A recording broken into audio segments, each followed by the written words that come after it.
Sekarang kita terusin ya. Jadi senang sekali itu kalau kita berbuat baik, kemudian mau ria, Allah mengingatkan. Itu nikmat itu. Karena ada orang yang hidupnya tuh pamer saja, segala dipamerin. Apapun dipamerin, beli ini dipamerin, dan itu khawatirnya mengedukasi orang jadi hedonisme, ya kan? Jadi padahal kan masyarakat yang ikut jadi subscribe atau apapun kan tentu saja rezekinya levelnya berbeda-beda. Nah, khawatirnya. Nah, sekarang apa yang paling penting nih sesudah diuji dengan banyak subscriber ini? Mau diapain itu sejumlah itu, An? Kalau saya itu malah terkadang benar kepikiran juga kalau kalau saya tuh bilangnya semua itu titipan ya, kan benar-benar saya tuh nggak mau terbuai dengan apa yang namanya ini saya bilang dunia lah, benar-benar titipan. Misalkan orang ini lo hebat ya udah segini, titipan itu cuma. Jadi kalau misalkan suatu saat kehilangan, saya tuh tidak merasa ngerengek-rengek karena saya tidak mau istilahnya, karena banyak ya waktu dulu juga papa saya bilang untungnya saya dibekalin sama keluarga saya itu agama yang saya bilang apapun dilariin sama agama, walaupun saya dulu bandel banget, dan memang ternyata ketika saya harus berubah tidak dengan orang lain, harus dari diri sendiri. Walaupun mau orang tua ngomong apa sama saya, ceramah sama saya berapa jam pun saya tidak ampuh sama sekali. Ketika saya membaca buku, barulah saya sadar ketika dibilang tujuan hidup itu adalah ketika semuanya itu adalah titipan anak, pun titipan harta, ibu, orang tua, yang ada cuma kita sama amal ibadah. Nah, di situ saya langsung takut langsung mati. Saya setiap hari mikiran, besok saya mati aja pokoknya. Nah, saya mulai gitu itu. Ya? Wah, ini keren ini ya. Ini cerita nih ya, mumpung nyebut mati ya. Jadi memang, tapi ini bukan niat menggelincirkan hati ya. Ciri orang yang cerdas atau disebut akyas. Jadi kalau ingin tahu siapa orang yang cerdas, jangan lihat IQ-nya, jangan lihat gelarnya, tapi orang cerdas itu cirinya dua. Satu, banyak ingat mati, dan yang kedua, sibuk mempersiapkan untuk kehidupan sesudah mati. Jadi kalau bagus itu, bagus. Tidak banyak orang yang ingat mati, bagus. Dan itu diobrolin tidak hanya diri, ke istri, ke anak juga diajak ngobrol tentang kematian ini. Dan tidak horor, karena memang itu bisa terjadi kapanpun juga. Bisa lagi bikin YouTube, ya nggak, tiba-tiba kepleset, apalah, sangat mudah lah kalau takdir mati. Jadi kalau mati, ingat mati, terus jadi gimana kalau udah ingat mati tuh? Jadi kalau ingat mati itu saya, jadi setiap hari itu kalau misalkan saya besok mati itu pasti dengan adanya saya sekarang, dosa saya sekarang, pasti saya masuk neraka nih. Aduh udah deh, saya minta ampun dulu deh.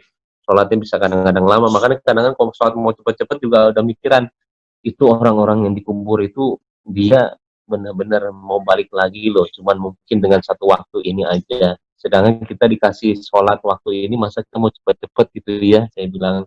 Akhirnya saya dengan sendirinya saya sujudnya lamain, baca ini juga lamain, jadi saya selalu membalikan ke, karena memang ya banyak sekali teman-teman saya meninggalnya mendadak, dan pasti ketika di bawah itu pasti dia bilang, karena sebenarnya yang diwajibkan itu sebenarnya kalau kita mikir itu ringan banget apa yang disuruh gitu loh, cuman 5 menit 10 menit, tapi terkadang dengan dunia jadi kayak berat, padahal sih ringan banget.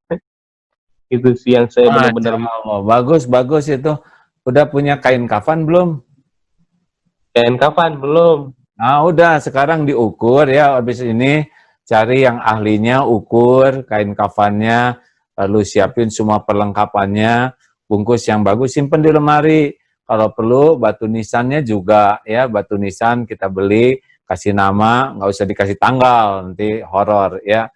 Nah, itu lumayan itu ya untuk membuat kita, oh cuman ini nih nanti yang saya bawa pulang, ya nggak? Lihat batu nisan, oh, ini nanti kuburan saya tuh ini ya, cuman segini-gininya. Nah itu pemunah kecintaan kepada dunia. Walaupun dunia dikasih sehebat apapun, dah Allah yang ngebagiin ya. Dan Allah ngasih dunia ke kita tuh bukan karena kita pintar, kita enggak, karena Allah mau saja kasih ya. Kalau Allah bikin terkenal seseorang, bikin. Ada yang pengen terkenal habis-habisan, tapi nggak ada takdirnya, nggak jadi. Ada yang nggak sengaja, tiba-tiba terkenal saja ya. Dan kalau Allah mau ngambil popularitas, ambil. Nah, tapi senang sekali obrolan ini bahwa memang popularitas itu adalah ujian, dan ujian yang lebih berat. Dan ingat, mati itu adalah nasihat yang paling top. Terus gimana dong? Persiapannya apa kalau memang ini hari-hari terakhir nih? Aduh, Loh, sama kan, ada kemungkinan kita juga mati juga bisa jadi hari ini hari terakhir. aduh, bener, saya tuh kemarin juga pas sudah selesai puasa juga mikirnya, ya Allah, saya bilang, kok cuman gini aja ya, saya bilang seharusnya saya bisa tadarus ini, tiba-tiba bolong-bolong. Saya tuh kadang-kadang selesai puasa pas lebaran itu selalu nyesel. Saya bilang takutnya saya tuh nggak dihapusin dosanya yang kemarin, karena menurut saya bulan suci itu benar-benar, kenapa 12 bulan itu Allah cuma bilang 1 bulan suci, pasti ada sesuatunya dari bulan suci itu yang kita harus maksimalin. Tapi ketika saya tahu ketika maksimal kita akan dihapuskan segala dosanya. Nah, takutnya saya kalau nggak maksimal tuh nggak dihapusin, dan saya terlalu banyak dosanya sih dari dulu sampai sekarang, makanya takut banget kalau udah bicara soal kematian. Apalagi kalau kita tadi aja saya hampir telat subuh lagi, kayak pikiran takut, bener, semua itu kayak ketakutan semuanya yang ada, bener. Kalau saya ya, Jadi baguslah, sepanjang takut mati itu menjadi produktif tobat, menjadi produktif taat, menjadi produktif memberi manfaat, nah itu bagus. Tetapi kalau takut mati membuat kita kontraproduktif, sikapnya berarti salah. Jadi ya, takut mati itu membuat kita menyiapkan diri dengan baik.